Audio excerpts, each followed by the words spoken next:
अभी हाल ही में शनिवार को भारतीय एथलेटिक्स खिलाड़ी नीरज चोपड़ा ने भाला फेंक में भारत को स्वर्ण पदक दिलाया। इसी संबंध में इस एडिटोरियल में हम बात करेंगे गोल्डन आर्म। तो नीरज चोपड़ा की जो बाह है ना, उस आर्म को कहा गया है golden arm. Indian sports person showed self belief at the Olympics to return with a record tally. Tally का मतलब होता है स्कोर, है ना, कि भाई आपका क्या स्कोर बोर्ड क्या रहा, आपने कितने आपने पदक प्राप्त किए।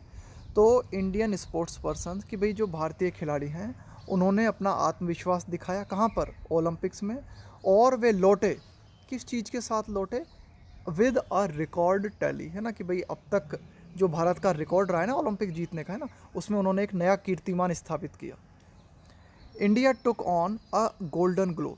देखो यहाँ पे टुक ऑन का मतलब है एक अपीयरेंस ले लेना, एक कैरेक्टर ले लेना, एक तरीके का नया रूप धारण कर लेना। India took on a golden globe eight Tokyo. तो टोक्यो में हमें क्या देखने को मिला, जहाँ ओलंपिक चल रहे हैं, भारत ने एक नई चमक धारण कर ली, है ना, एक नई चमक भारत में देखने को मिली, एक नई अपीयरेंस भारत ने धारण कर ली। कब? सैटरडे को। As Neeraj Chopra hurl, hurl का मतलब होता है फेंकना, द जेवलिन का मतलब होता है भाला, टू फेच, फेच का मतलब होता है लाना, the countries it's, as Neeraj Chopra hurl the javelin, जैसा कि हमने क्या देखा, नीरज चोपड़ा ने अपना भाला फेंका देश के लिए, लाने के लिए, क्या लाने के लिए, it's first Olympics gold in track and field. देखो ये ट्रैक एंड फील्ड से मतलब है यहाँ पे एक तरीके से ये जो भी गतिविधियाँ होती हैं ना ट्रैक पे, जैसे रनिंग है, लॉन्ग जंप है, हाई जंप है, गोला फेंक है, भाला फेंक है, चक्का फेंक है ना, तो इन सारे ये जो ट्रैक एंड फील्ड से संबंधित जो भी इवेंट्स होते हैं, इनमें पहला स्वर्ण दिलाने के लिए नीरज विनिंग, नीरज का जीतना, नीरज विनिंग एफर्ट, नीरज का जीतने वाला प्रयास, एट 87.58 मीटर कैप्ड ना, इतनी दूरी पे फेंका उन्होंने। तो ये प्रश्न भी बहुत इंपॉर्टेंट है, ये सारे की सारे ओलंपिक से संबंधित जो प्रश्न है ना एक प्रश्न तो पूछा ही जाएगा इसमें से, पक्का है ना। तो ध्यान रखना है, नीरज चोपड़ा हैं, इन्होंने जो है जेवलिन थ्रो में भारत को गोल्ड मेडल दिलाया है। कितनी दूरी तक फेंका इन्होंने, इसको भी याद रखना है, 87.58 मीटर। कैप्ड, कैप्ड का मतलब होता है एक तरीके से upper limit. The finest, finest का मतलब होता है बिल्कुल बेस्ट, बिल्कुल सर्वोत्तम। The finest ever performance by Indian sports person in the quadrennial. Quadrennial का मतलब होता है जो 4 वर्ष में एक बार होता है, ग्लोबल स्टेज, है ना, वैश्विक मंच। तो आप कह सकते हो कि ओलंपिक एक ऐसा वैश्विक मंच है, यानी कि ओलंपिक जो है 4 साल में एक बार ऑर्गेनाइज होते हैं। और इस ओलंपिक में ये जो प्रदर्शन किया ना नीरज चोपड़ा ने 87.58 मीटर जेवलिन फेंक के, ये अब तक के भारतीय स्पोर्ट्स पर्सन का मतलब सर्वोत्कृष्ट, है ना, बहुत ही उत्तम प्रदर्शन था। इंडिया वॉन 7 मेडल्स, भारत ने अब तक जो है इसमें 7 मेडल्स जीते इस ओलंपिक में। 1 गोल्ड, 2 सिल्वर्स एंड 4 ब्रॉन्ज। एक गोल्ड मिला है भारत को, 2 सिल्वर मिले हैं और 4 ब्रॉन्ज मिले। अब देखो अगर करंट जीके में थोड़ा सा टफ प्रश्न बनाना हो ना, तो इस तरह का बनेगा कि भाई भारत ने इस टोक्यो ओलंपिक में कितने मेडल जीते हैं, या फिर निम्न में से भारत के संबंध में कौन सा कथन सही है, और वो 4 कथन देगा कि भारत ने ओलंपिक में कितने पदक जीते हैं, 1 गोल्ड, 2 सिल्वर और 4 ब्रॉन्ज। ये तो हो गया आपका आंसर, 1 गोल्ड, 2 सिल्वर और 4 ब्रॉन्ज। अब वो कुछ भी दे सकता है, जैसे 1 gold, 3 silver and 3 bronze, 1 gold, 1 silver and 5 bronze, है ना। तो इस तरह के आपको 4 विकल्प दिए जा सकते हैं, तो इस विकल्प को आपको ध्यान रखना है। 1 गोल्ड, 2 सिल्वर एंड 4 ब्रॉन्ज, इन सारे खिलाड़ियों के नाम भी याद होने चाहिए। एंड क्यूमुलेटिवली, क्यूमुलेटिव का मतलब होता है धीरे धीरे बढ़ते हुए। एज्ड पास्ट, देखो यहाँ पे एज का मतलब होता है एक तरीके से किसी को पीछे छोड़ देना, या फिर आप कह सकते हो एज का मतलब है आगे निकल जाना। आगे निकल जाने से मतलब है यहाँ पे बहुत ही मामूली अंतर से हराना, बहुत ही मामूली अंतर से आगे निकलना। And cumulatively aged past, past का मतलब है पीछे छोड़ देना। द प्रीवियस बेस्ट ऑफ 6, भाई भारत का जो प्रीवियस स्कोर था ना ओलंपिक मेडल जीतने का, वो था 6 ओलंपिक मेडल जीतने का। और ये 6 ओलंपिक मेडल भारत ने जीते थे कब, 2012 के लंदन ओलंपिक्स के दौरान। तो 2012 के लंदन ओलंपिक्स के दौरान भारत ने जो कीर्तिमान स्थापित किया था ना मेडल जीतने का, उस कीर्तिमान को इस वर्तमान टोक्यो ओलंपिक्स में भारत ने तोड़ दिया। आगे देखते हैं।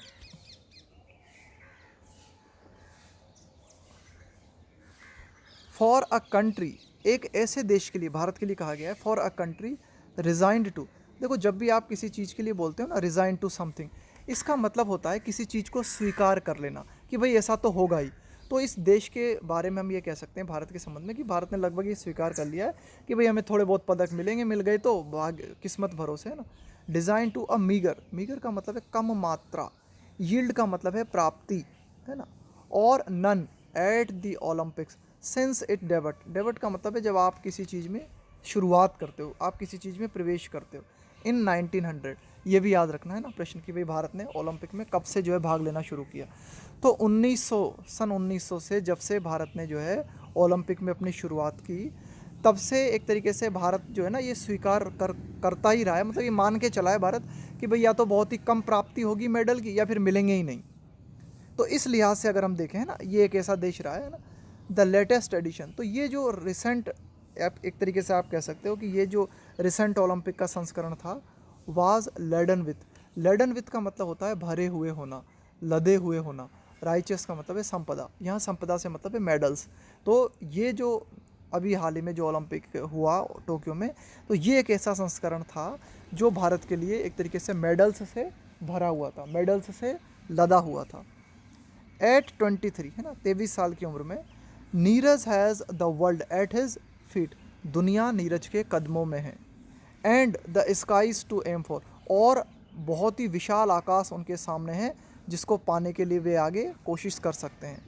The Indian army man has grown in stature, stature का मतलब है कद, कि ये मिस्टर नीरज चोपड़ा जो हैं ये एक भारतीय आर्मी से संबंधित हैं, और हैज़ ग्रोन इन स्टेचर, अब इनका कद और ज़्यादा बढ़ गया है ना, इनका कद जो है और ज़्यादा बढ़ गया है। And to supplant German Johannes Vetter, यहाँ सप्लांट का मतलब होता है किसी की जगह लेना। तो इन्होंने क्या किया है, ये जो जर्मन खिलाड़ी हैं ना जॉन्स वेटर, इनकी जगह ली है इन्होंने, है ना, जेवलिन थ्रो में।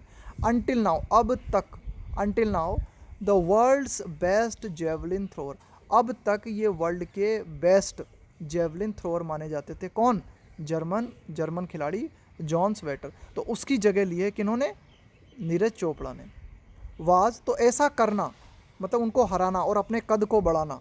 वाज नो मीन टास्क, ये कोई छोटा मोटा काम नहीं था। वाज नो मीन टास्क का मतलब है ये कोई मामूली काम नहीं था।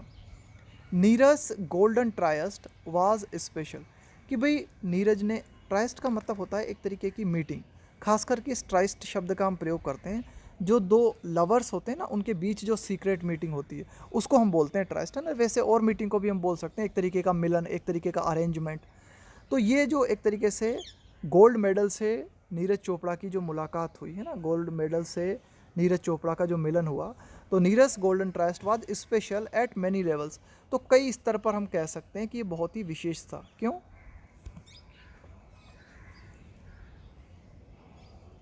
It was India's maiden gold, देखो मेडन का मतलब होता है सर्वप्रथम, है ना, सबसे पहले कोई भी चीज़ होती है ना तो उसको बोलते हैं मेडन। तो it was India's maiden gold in athletics, कि भाई एथलेटिक्स के संबंध में अगर हम देखें तो एथलेटिक्स में ये भारत का पहला गोल्ड मेडल था, है ना, एट दी ओलंपिक्स, है ना, कि भाई ओलंपिक में भारत ने एक तरीके से आप कह सकते हो एथलेटिक्स में पहली बार जो है गोल्ड हासिल किया। वाइल जबकि नॉर्मन प्रिटचार्ड हैड वॉन, ये नॉर्मन प्रिटचार्ड है ना, ये आप कह सकते हो इनको ब्रिटिश इंडियन, है ना, हैड वॉन, इन्होंने जीते थे क्या? 2 सिल्वर्स इन 1900 में नॉर्मन प्रिटचार्ड ने 2 सिल्वर जीते थे एथलेटिक्स में, लेकिन गोल्ड अभी तक भारत को नहीं मिला था। तो एथलेटिक्स के क्षेत्र में पहला गोल्ड मेडल दिलाया है नीरज चोपड़ा ने। It was also India's second individual gold at the games, कि भाई यह किसी व्यक्ति का दूसरा व्यक्तिगत स्वर्ण था आफ्टर शूटर अभिनव बिंद्रा, कि भाई ये जो शूटर थे ना, कौन? अभिनव बिंद्रा, है ना, इन्होंने निशानेबाजी में जो है भारत को पहला व्यक्तिगत स्वर्ण पदक दिलाया था। हिट बुल्स आई, देखो हिट बुल आई का मतलब होता है एग्जैक्टली उस गोल को अचीव कर लेना जिस पे आपने निशाना लगाया था। Shooter Abhinav Bindra hit bulls eye at Beijing in 2008। तो बीजिंग ओलंपिक में 2008 में अभिनव बिंद्रा ने भारत को पहला व्यक्तिगत स्वर्ण पदक दिलाया था। इसके बाद में है ना, ये नीरज चोपड़ा ने दूसरा व्यक्तिगत स्वर्ण पदक दिलाया है भारत को। दैट, देखो कोई भी वाक्य जब दैट से शुरू होता है ना, तो उसका मतलब होता है यह बात की। That Neeraj had previously won golds in the Asian games. यह बात कि प्रीवियसली मतलब पूर्व में भी, कि भाई नीरज जो है पूर्व में, जैसे कि एशियन गेम्स हैं, कॉमनवेल्थ गेम्स हैं, इनमें वे स्वर्ण पदक जीत चुके थे। आर ऑल पॉइंटर्स था ना, कि भाई नीरज ऐसा प्रदर्शन कर चुके थे कि कॉमनवेल्थ में, एशियन गेम्स में जो वे जो है स्वर्ण जीत चुके थे। आर ऑल पॉइंटर्स, ये सब जो है संकेत करते हैं ना, ये संकेतक हैं। किस चीज़ के संकेतक हैं? ये इंडिकेटर्स हैं। टू अ जर्नी, एक ऐसी यात्रा के, that is on cruise mode. देखो क्रूज़ का मतलब होता है जहाज़, कि भाई उनकी यात्रा जो है ना, यानी कि नीरज चोपड़ा जो है एक तरीके से अपने मिशन पे थे, अपने जहाज़ पे थे, और वे ओलंपिक की ओर अपनी यात्रा कर रहे थे। वाइल, जबकि हिज कोच, उनके जो क्लोज कोच हैं, कौन थे उनके कोच? Klaus Bartonietz keeps a close watch. देखो किसी पे भी हम जब बोलते हैं ना कीप अ क्लोज वॉच, इसका मतलब होता है किसी पे निगरानी रखना, है ना, किसी के सुपरवाइज में कोई काम होना, है ना, तो किसी के सुपरविज़न में कोई काम होना। तो यही एडिटोरियल कहना चाह रहा है कि भाई नीरज चोपड़ा जो है पहले भी खेलों में बहुत अच्छा प्रदर्शन कर चुके थे और गोल्ड मेडल भारत को दिला चुके थे, जैसे कि एशियन गेम्स में, कॉमनवेल्थ गेम्स में। तो इससे लगता है कि वे अपनी जर्नी पे चल रहे थे, है ना, उनका जो है क्रूज़ मोड पे थे, और उनके कोच जो है इस बात की, और उनके कोच जो है ना उनकी पूरी तरीके से निगरानी कर रहे थे। नीरज डैश, देखो डैश का मतलब होता है आपका आपकी स्टाइल और आपका कॉन्फिडेंस, है ना, उसको कहा गया है यहाँ पे dash. Of magic season in wet and muscle. तो एडिटोरियल क्या कहता है कि भाई उनका आत्मविश्वास, उनका कॉन्फिडेंस, है ना, और कई जो सीज़न मतलब कई सत्र जो बिताए ना उन्होंने, वो जादुई भरे थे। मतलब उन्होंने अपना पसीना बहाया, है ना, उन्होंने मतलब मसल बनाई, है ना। तो इन स्वेट एंड मसल, है ना, कोई जब आप कोई भी काम स्वेट एंड मसल के साथ करते हो ना, इसका मतलब है आप उसमें बहुत ही ज़्यादा अपना हाड़ तोड़ परिश्रम करते हो, उसको कहा जाता है ना। तो उन्होंने जो ज़बरदस्त एक तरीके से पसीना बहाया, उस फाउंड, उस पसीने ने पा लिया क्या? मिरर इमेजेस, उसका प्रतिफलन, है ना। मिरर इमेज का मतलब है उसका रिफ्लेक्शन हमें देखने को मिला, कि भाई जो मेहनत उन्होंने की, उस मेहनत का प्रतिफलन, उस मेहनत का रिफ्लेक्शन हमें देखने को मिला। कहाँ? With in the Indian contingent. यहाँ पे कॉन्टिजेंट का मतलब है ग्रुप, समूह, कि भाई भारतीय लोगों का जो समूह था ना ओलंपिक में, उस समूह के अंतर्गत मिस्टर नीरज चोपड़ा ने जो मेहनत की थी, उस मेहनत का प्रतिफलन, उस मेहनत का रिफ्लेक्शन देखने को मिला। Wrestler Bajrang Punia won bronze in the men's free style 65 kg bout. Bout का मतलब है मुकाबला, कि भाई जो रेसलर हैं, है ना, एक तरीके से ये कह सकते हो आप, जो कुश्ती करने वाले, ये जो आप कह सकते हो पहलवान है बजरंग पूनिया, इन्होंने जो है ब्रॉन्ज मेडल जीता। मेन की ये जो मेंस फ्री स्टाइल 65 kg, कि भाई मेन ये जो मेन का 65 kg का जो मुकाबला था, रेसलिंग जो थी, उसमें इन्होंने ब्रॉन्ज मेडल जीता। पिनिंग डाउन, देखो पिन डाउन का मतलब होता है किसी को बिल्कुल एकदम ज़मीन पे लिटा देना, है ना, एक तरीके से वो पिन डाउन करने का मतलब है ज़मीन पे लिटा देना, या एक तरीके से उनको हरा दिया। मतलब किसको हराते हुए? किसको ज़मीन पे गिराते हुए? कजाकिस्तान दौलत नियाज़बेकोव, है ना, कजाकिस्तान के खिलाड़ी दौलत नियाज़बेकोव को ज़मीन पे गिराते हुए एक तरीके से 65 kg का जो मुकाबला था, उसमें बजरंग पूनिया ने ब्रॉन्ज मेडल जीता। It also bolstered India's medals kitty. देखो बोल्स्टर का मतलब होता है किसी चीज़ को आधार प्रदान करना, किसी चीज़ को सपोर्ट प्रदान करना। इंडियाज़ मेडल्स किटी, किटी का मतलब है भाई कई चीज़ों को जब आप इकट्ठा करते हो ना, तो उनका जो समूह बन जाता है, उसको हम बोलते हैं किटी। तो एक तरीके से इंडिया के मेडल्स की जो तालिका है, उसको भी सपोर्ट मिला इस मेडल से। दैट हैड प्रायर कंट्रीब्यूशंस, कि भाई अब तक मेडल कौन कौन जीत चुके थे। प्रायर, प्रायर का मतलब है पूर्व, कंट्रीब्यूशंस का मतलब है योगदान। फ्रॉम मीराबाई चानू, इन खिलाड़ियों के नाम याद रखना है, सारे खिलाड़ियों के नाम याद रखना है ना, और ये भी याद रखना है कि कौन सा खिलाड़ी किस खेल से संबंधित है और किस खिलाड़ी ने कौन सा मेडल प्राप्त किया।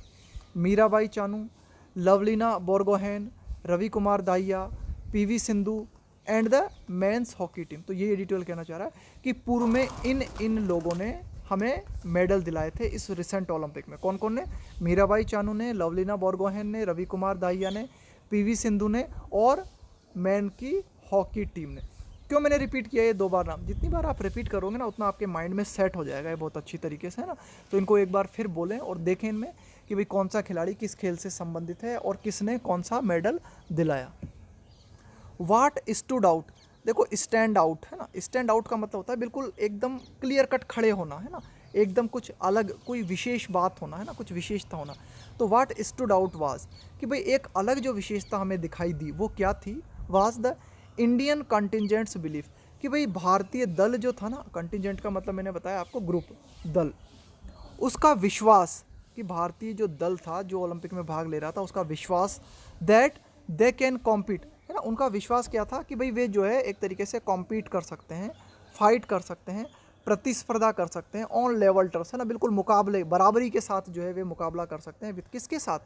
देयर फैंसीड राइवल्स, राइवल्स का मतलब है प्रतिद्वंदी, और फैंसीड का मतलब होता है जब हम किसी चीज़ के बारे में कहते हैं ना, किसी व्यक्ति के बारे में कहते हैं फैंसीड, फैंसीड का मतलब होता है एक्सपेक्टेड टू सक्सीड, भाई जिसके बारे में हमें लगता है कि भाई वह जीतेगा, तो यही मतलब, है ना।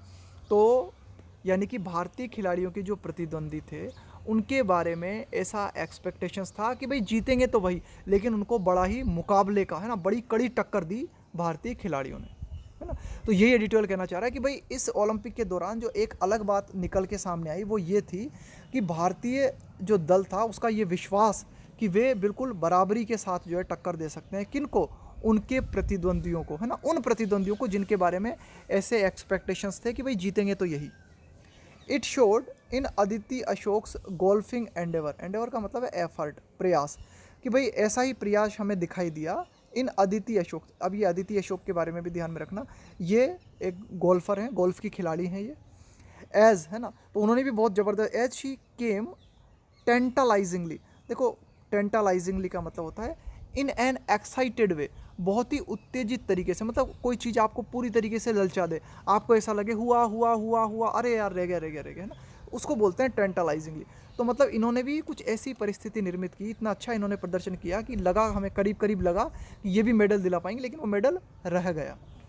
क्लोज टू, बिल्कुल करीब थी, close to silver before a rain marred day out, है ना, वो बिल्कुल एकदम सिल्वर के करीब आ गई थी, ऐसा लगा था कि भाई वे सिल्वर मेडल दिलाएंगे।